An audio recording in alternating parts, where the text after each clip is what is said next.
Crispy masala chilli fry ಮಾಡುವ ವಿಧಾನ. ಹಸಿಮೆಣಸಿನ್ಕಾಯಿ ಒಂದು ಕಡೆ ಸೀಳ್ಕೊಂಡಿರಬೇಕು, ಫುಲ್ ಓಪನ್ ಮಾಡಬಾರ್ದು. ಅದು ಮುಳುಗೋಷ್ಟು ಎಣ್ಣೆ ಆದರೂ ಹಾಕ್ಬೋದು, ಅಥವಾ ಫಸ್ಟೇ ಎಣ್ಣೆ ಕಾಯಕ್ಕಿಟ್ಬಿಟ್ಟು ಮೆಣಸಿನ್ಕಾಯಿನೂ ಆ್ಯಡ್ ಮಾಡ್ಕೋಬೋದು.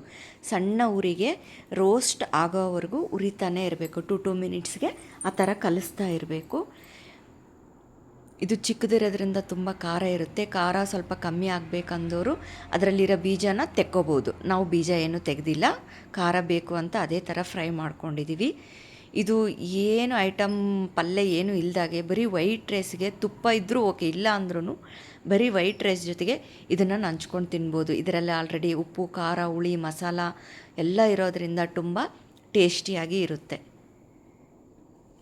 ಖಾರ ಇಷ್ಟಪಡೋರಿಗೆ ಮಾತ್ರ ತುಂಬ ಇಷ್ಟ ಆಗುತ್ತೆ. ಇವಾಗ ಇದು ಕ್ರಿಸ್ಪಿಯಾಗಿದೆ. ನಾನು ಒಲೆ ಆಫ್ ಮಾಡಿಬಿಟ್ಟು ಇದನ್ನು ಎಣ್ಣೆಯಿಂದ ಬೇರ್ಪಡಿಸ್ತಾ ಇದ್ದೀನಿ.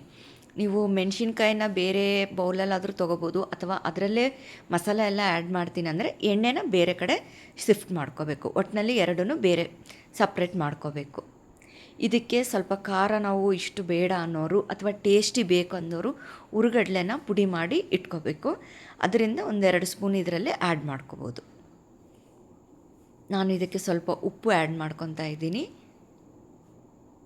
ಹುರುಗಡ್ಲೆ ಪುಡಿ 1 ಸ್ಪೂನು ಟೇಸ್ಟಿಗೆ, ಅಥವಾ ಮತ್ತು ಸ್ವಲ್ಪ ಖಾರ ಕಮ್ಮಿ ಆಗೋಕ್ಕೋಸ್ಕರನು.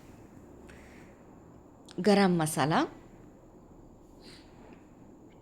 ಹುಳಿಗೋಸ್ಕರ ನಿಂಬೆಹಣ್ಣಿನ ರಸ.